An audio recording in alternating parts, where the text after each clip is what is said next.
Welcome to the second part of our VPM corner or member experience. I don't know what I'm going to call it, but nonetheless, part two is going to be, or episode two, it's going to be quite interesting. I'm going to speak on Sandton. Like I said, charity begins at home. So question one, as previously mentioned, I'm not a VPM, so I can't exactly speak on that.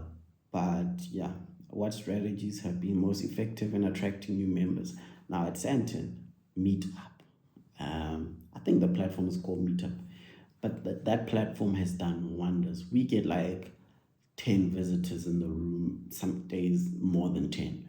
And we genuinely, there's days where we got more visitors than members. That's how crazy it gets, So definitely, I think Meetup is the place. And I think also Find a Club might be doing us wonders because our VPE will just get messages. So Find a Club and Meetup, I think, are the two places where members are yet finding us. And then I think we're working on the member experience, or the meeting, the quality of the meeting. We are working on improving the meetings, and I think that's something that we do very well, to try and pivot after each meeting to improve. And by the way, the new Toastmasters are crazy. These new guys that have just joined. I mean, there's the Musa's out there delivering educationals within his first 2 to 3 months, and he's killing it. So he's going through pathways like crazy. So the quality of the meetings is also improving, and that's one of the strategies we're using to attract new members. Because if meetings are good, members are coming in. And so far, I think also we did change from a hybrid setup to fully in person. And there's conversations of doing a bit of both online and in person, but not hybrid. So it might be a situation of we'll have in-person meetings and then also have online meetings maybe 1 week. Still working on the finer details, I think, but ever since we did go in person, there has been some sort of improvement in terms of the members that we're attracting. So that might be another thing. How does your club ensure new members feel welcomed and integrated into the journey?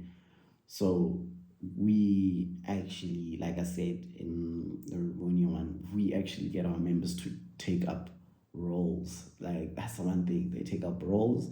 And then we also have this Tuesday, this productivity Tuesday that we had last year. We're bringing back this year. And I think during the productivity Tuesdays, that's another thing that might help members feel welcome. And also, we just recently started posters where if you join, we've got a little poster to say welcome so-and-so to Toastmasters, and people renewing, we say, I've reinvested in myself, so-and-so. So those are some of the things we make them feel welcomed. And in terms of integration, we walk them through the journey. The one thing that I think we need to also start doing is the mentorship. We are looking to get back into the mentorship. So the one Tuesday might be a productivity Tuesday, and then the other Tuesday might be a mentorship Tuesday. So that's something we are looking to do, I think. Like I said, I'm an EXCO member, but I'm not so much, I'm not a top 3 EXCO member, because of also my other responsibilities from a district's perspective. So yeah, but yeah, so those are the things we do. And also, yeah, I can't say there's more. What are the biggest challenges we faced in retaining members and how we address them? Meetings. Quality of meetings has always been a problem, and I think the way we are addressing it now is we are improving the quality of our meetings. We once had a member ask, what am I getting out of Toastmasters? And it was a valid question, and we started thinking, what are we going to do to entice those members that are done with their level 1 and level 2 to stay on?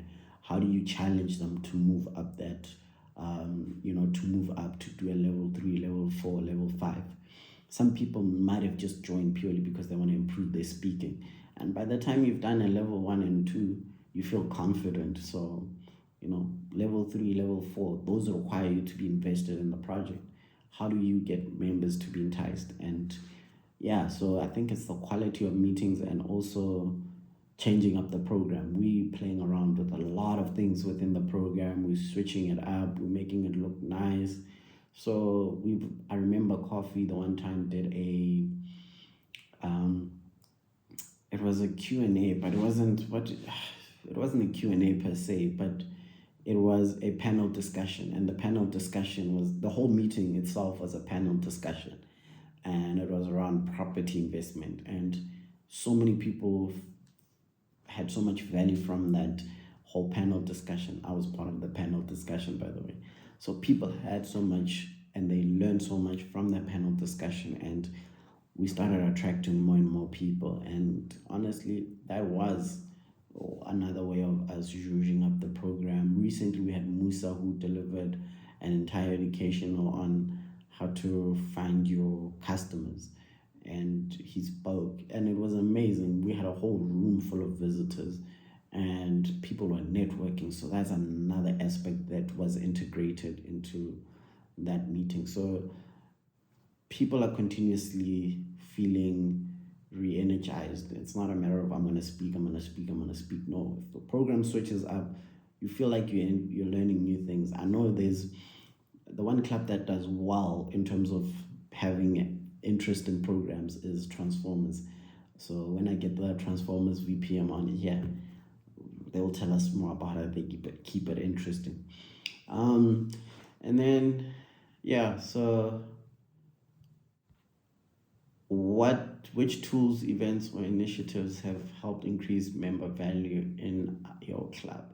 So this is what we have done. We haven't done open house or demo meetings, but we have, like I said, we've had meetings where we had themed kind of meetings where we do like a panel discussion, an entire how to get clients, if you're a business owner kind of a thing, excuse me. And yeah, so that has helped in terms of adding the member value, as I previously mentioned. And also, yeah, we just continuously teaching our members, and that's something that we are doing very well. Tools, we pathways is our biggest rely. We're relying on pathways, but I think this is something that I will speak to. It's an area. It's a self-reflecting moment right now. In terms of what our clubs can do and improve on.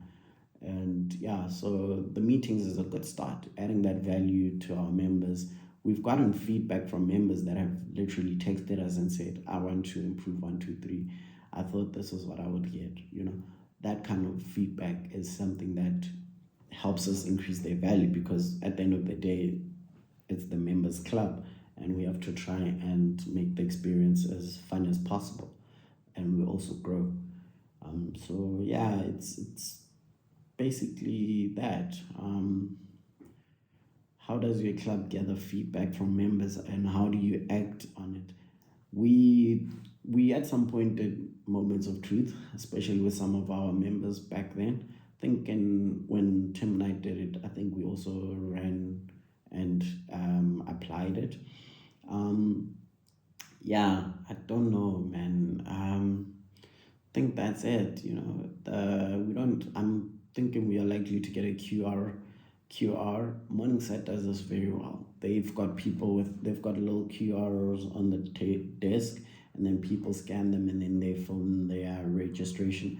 So you will sign in a manual registration, but I think having a QR code might be a good start. So I will likely suggest that to the rest of the Exco members. And who knows, when you come to the next Sandton meeting, you might fill in a QR code, and then we might send you an email with filling in the member experience, So that's something that we will likely do.